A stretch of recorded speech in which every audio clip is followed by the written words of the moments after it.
जर कधी तुम्ही श्रीकृष्णाचा अभ्यास केला, श्रीमद भागवत पुराण इत्यादीचा जर कधी हरिवंश पुराणाचा अभ्यास केला, त्यामध्ये रुक्मिणी स्वयंवर हा एक प्रकार आहे.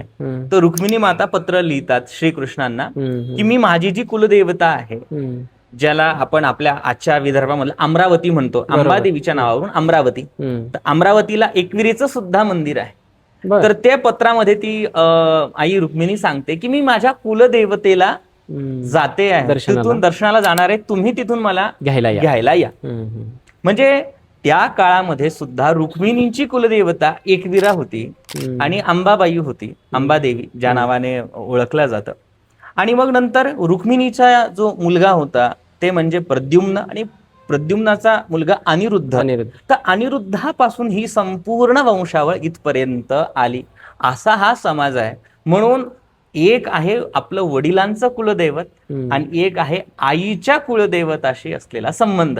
हा आगरी कोळी लोकांनी आईचं पण कुळ सांभाळलं आणि वडिलांचं पण कुळ सांभाळलं.